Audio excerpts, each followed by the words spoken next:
So this is my original Amiga 500 Plus, and I've never taken the clock battery out of this, and I've not even checked whether it's leaked.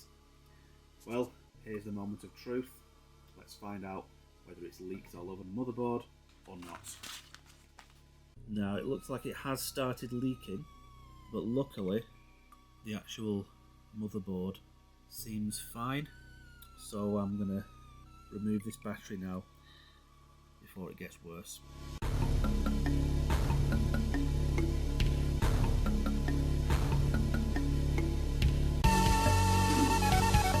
So let's put this all together and see if it still works.